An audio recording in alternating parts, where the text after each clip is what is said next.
కానీ ఇప్పట్లో చూసుకుంటే లాప్రోస్కోపిక్ అని వచ్చేసింది. చాలా మినిమల్‌గా సర్జరీ చేస్తారు. దాంతో పెద్ద రిస్క్ ఏముండదు అని చాలామందికి వింటున్నారు. దాన్నే ఆప్ట్ అవుతున్నారు. అసలు లాప్రోస్కోపిక్ సర్జరీ అనేది ఎలా చేస్తారు? అది ఎంతవరకు సేఫ్ అంటారు doctor? It's very good question అండి. సో టు స్టార్ట్ విత్ మీరన్నట్లే ఒక 20 ఇయర్స్, 25 ఇయర్స్ ముందు చూసుకుంటే సేమ్ మీరన్నట్లే మనకు పెద్ద పెద్ద కోతలుండేవి. హ్మ్. అండ్ ఈవెన్ మనకు సర్జరీ అంటే ప్రిపరేషన్‌కి గూడా మనం ఫస్ట్ పేషెంట్‌కి ఏం చెప్పేవాళ్ళం, అటెండర్స్‌ని ఎవరైనా పిలిపించండి, బ్లడ్ బ్యాంక్‌లో కొంచెం డొనేట్ చేసి అవును. పెట్టండి. ఆపరేషన్ అప్పుడు బ్లడ్ అంతా అవసరం పడొచ్చు. అండ్ ఆపరేషన్ అయిపోగానే ఫస్ట్ వచ్చే స్టాండర్డ్ క్వెషన్ అటెండెన్స్ దగ్గర నుంచి సరే ఎంత రక్తం పోయింది, కుట్లు పడ్డాయా, ఎన్ని రోజులు రెస్ట్ తీసుకోవాలి అని.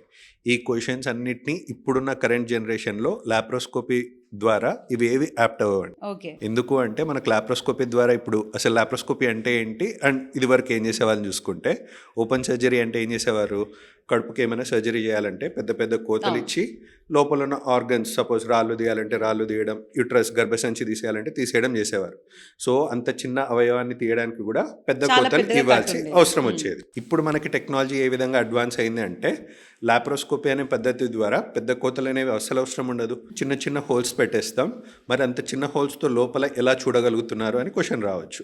సో అందుకే ఆ చిన్న హోల్ ద్వారా మనం కెమెరా అనేది ఇన్సర్ట్ చేసేసుకుంటాం అండ్ ఆ కెమెరాని మనం వీడియో మానిటర్కి కనెక్ట్ చేసుకుంటాం. జస్ట్ ఎగ్జాంపుల్కి చెప్పాలంటే ఇప్పుడు మనకు పెళ్ళిళ్ళు జరిగేటప్పుడు మ్యారేజ్ హాల్లో కెమెరా పెట్టేస్తారు.